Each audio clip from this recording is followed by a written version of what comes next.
Assalamualaikum warahmatullahi wabarakatuh. Hai hai hai.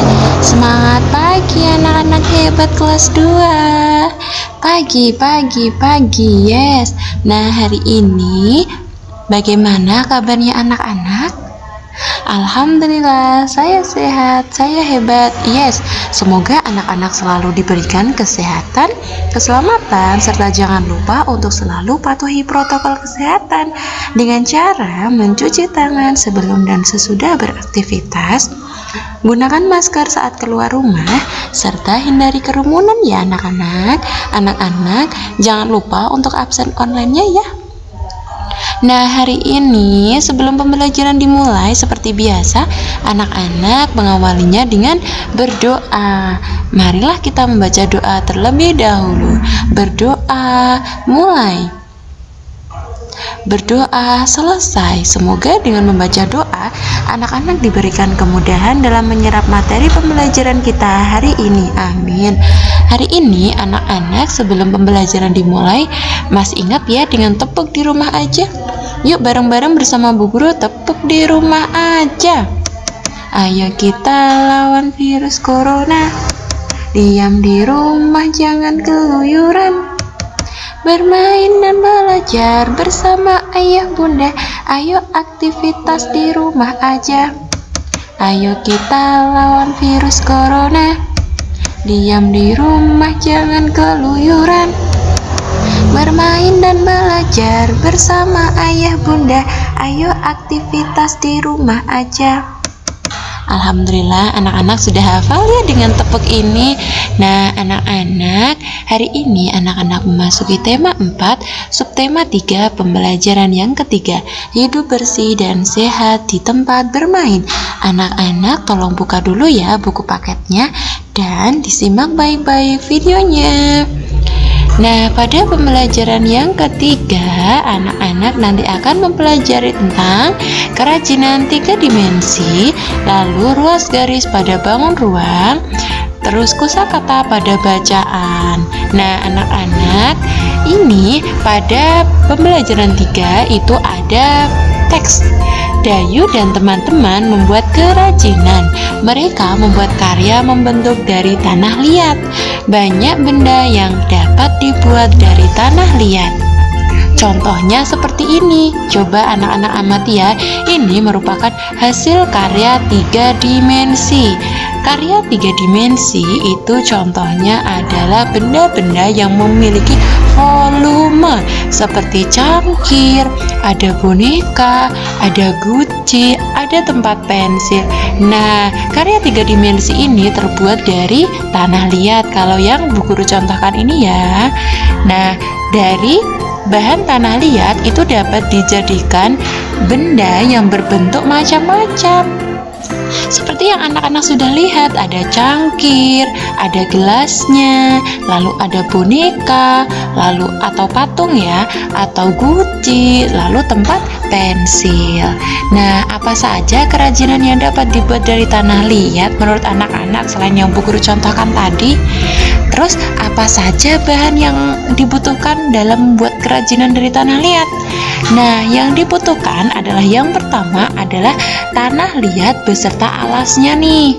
Lalu ada pula air. Jadi nanti itu dicampurkan menjadi sebuah benda yang sesuai anak-anak inginkan. Bisa dijadikan patung, bisa dijadikan guci dan lain sebagainya. Nah, cara membuatnya tadi kan baru alat dan bahannya ya. Sekarang cara membuat kerajinan dari tanah liat. Nah, itu kan tadi siapkan tanah liat dan air secukupnya. Lalu siapkan triplek atau papan kayu sebagai alas untuk membuat atau meracik itu tanah liat dengan airnya.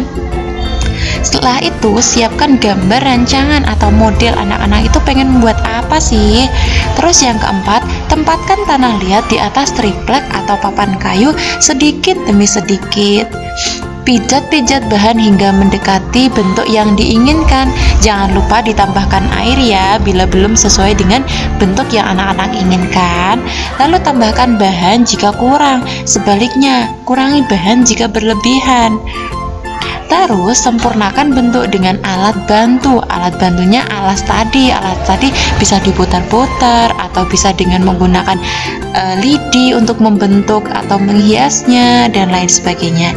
Lalu berikan sentuhan akhir dengan pembentukan detail dan dihaluskan dengan pemberian tambahan sedikit air, misalnya supaya lebih membentuk bentuk yang indah gitu. Anak-anak pastinya bisa dong membuat kerajinan dari tanah liat. Nah, anak-anak, hasil karya dari tanah liat seperti yang sudah Bu Guru contohkan tadi, itu contoh yang lainnya adalah bisa dijadikan sebagai tempat lampu seperti ini. Lalu bisa dijadikan patung yang lucu. Ini ada patung Punokawan. Lalu ada pula yang dapat dijadikan guci, ada yang dijadikan tempat apa itu ya, tempat namanya itu tempat bunga yang tinggi ya, seperti guci tapi ada yang beda lagi. Terus ada ya pula dijadikan sebagai gentong dan lain sebagainya. Terus ada pula yang dijadikan sebagai cangkir beserta rekonya gitu ya anak-anak. Pastinya anak-anak bisa untuk membuat hasil karya dari tanah liat walaupun masih sederhana. Nah, anak-anak, Dayu dan teman-teman itu kan tadi sudah selesai membuat kerajinan dari tanah liat ini. Nah, Dayu dan teman-teman itu kerajinannya berupa vas bunga. Vas bunga Dayu berbentuk prisma. Prisma merupakan contoh bangun ruang. Dayu itu membuat vas bunga tapi berbentuk prisma. Prisma itu merupakan contoh bangun ruang yang berbentuk prisma. Dalam bangun ruang, pot bunga Dayu itu menyerupai bangun ruang prisma. Ya, bangun ruang prisma itu ada berapa ya sisi rusuk dan titik sudutnya? Anak-anak masih ingat bukan? Apa itu rusuk, sudut, titik sudut, serta sisi? Nah, ini dia. Ini merupakan bangun prisma, prisma segitiga. Nah, ruas garis bangun pada bangun prisma itu ada yang pertama. Coba anak-anak masih ingat apa tidak bagaimana cara mencari ruas garis pada bangun ruang? Ruas garis itu dalam bangun ruang namanya rusuk. Ruas garis itu ada A, B, B, C, C, A. Itu alasnya. Masih ingat ya caranya ya? Berarti A, B, B, C, lalu C, A. Sekarang anak-anak mencari yang atapnya dulu.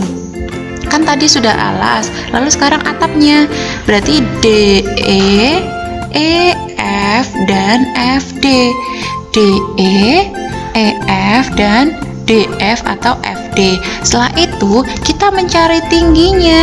Tingginya itu ada AD ya, lalu CF atau BE dan CF. Jadi ada AD, lalu BE dan CF. Jadi berapa totalnya ruas garis pada bangun prisma? 1, 2, 3, 4, 5, 6, 7, 8, 9. Ada 9 ruas garis pada bangun ruang prisma. Sekarang contoh selanjutnya adalah bangun prisma BCD FGH. Nah, sama ya, tapi bedanya pada nama bangunnya. Jadi nama bangunnya tetap sama-sama prisma tegak segitiga, namun anak-anak supaya lebih memahami, Bu Guru ganti hurufnya supaya anak-anak lebih mudah memahaminya. Bu Guru ulang ya, cara mencari ruas garis itu anak-anak tinggal mencari alasnya, lalu atapnya dan tingginya. Dimulai dari alasnya dulu.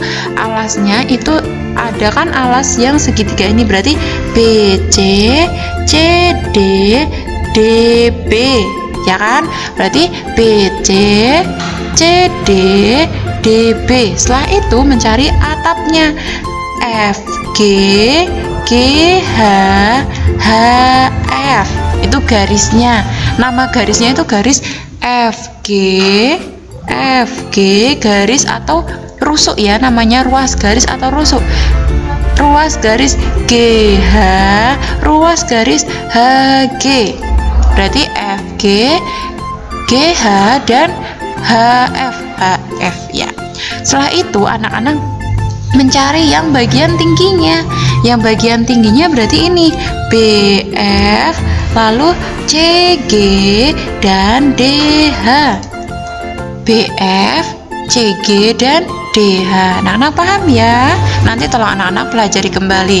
Coba sekarang contoh yang kedua. Ruas garis pada bangun 5 segi 4. 5 segi 4 memiliki ruas garis berapa ya?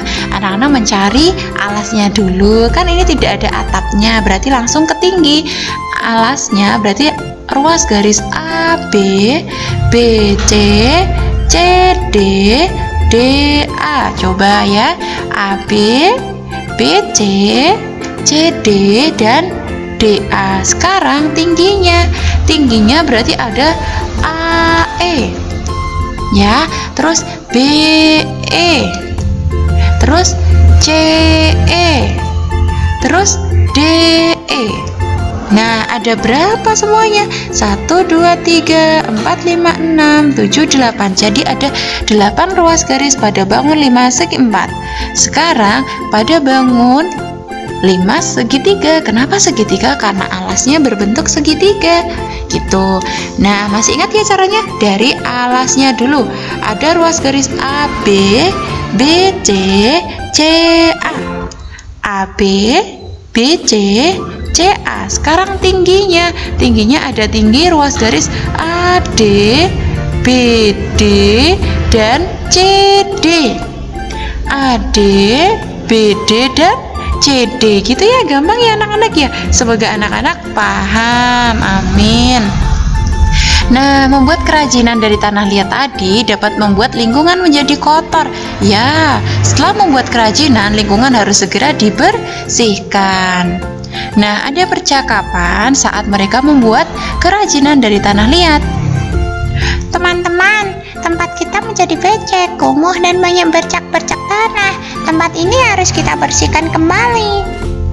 Betul kata Dayu, tempat ini juga berantakan.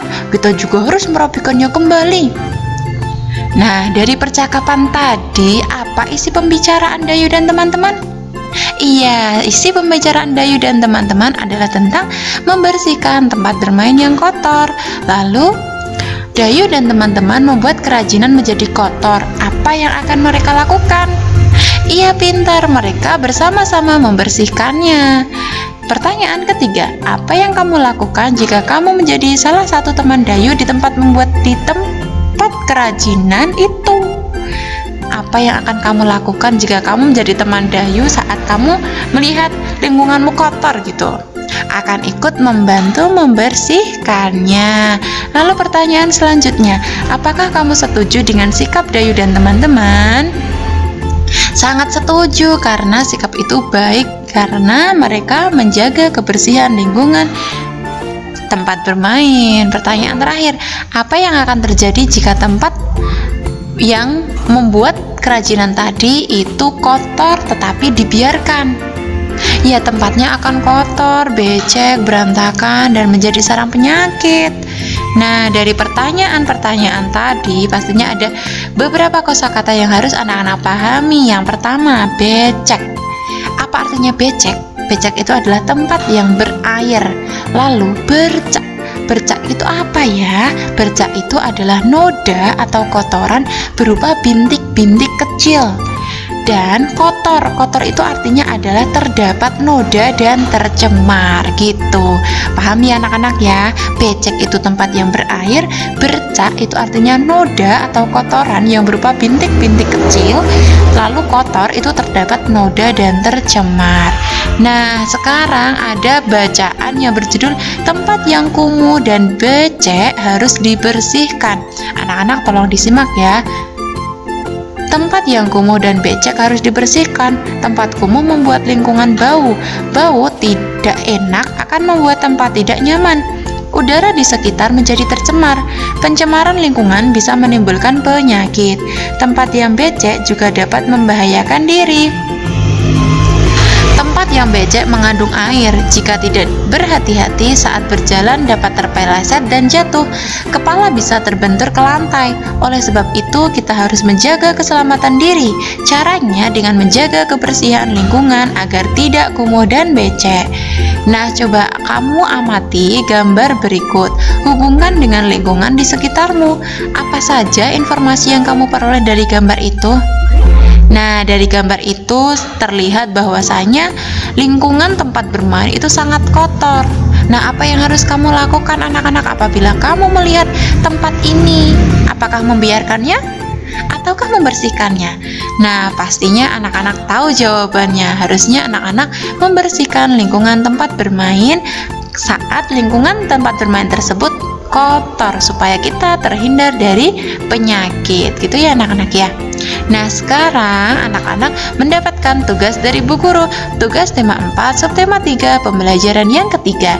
Yang pertama, tugasnya kerjakan soal halaman 123, nomor 4 dan 5 beserta gambarnya ya, tentang mencari ruas garis pada bangun ruang.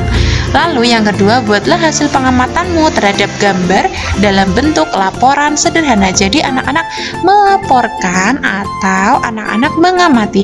Apabila anak-anak itu mengamati gambar ini, apa aja yang harus anak-anak laporkan kepada Bu Guru? Misalnya, lingkungan tempat bermain. Lingkungan tempat bermain terdapat banyak bercak, noda dari tanah liat dan air, sebaiknya dan lain sebagainya. Pastinya anak-anak tahu. Nanti anak-anak tolong kerjakan tugas ini yang nomor 2 ini dalam bentuk laporan, misalnya sebuah cerita juga boleh, yang penting anak-anak bisa dalam mengerjakan, gitu ya anak-anak. Anak-anak tolong kerjakan tugas tersebut dengan mandiri dan tanggung jawab, serta anak-anak jangan lupa semangat ya dalam mengerjakannya. Semoga anak-anak bisa dalam mengerjakan dan sukses, amin. Jangan lupa selalu belajar ya anak-anak. Dan terima kasih sudah menyaksikan video Bu Guru hari ini. Semoga bermanfaat dan sampai jumpa pada video pembelajaran selanjutnya. Terima kasih.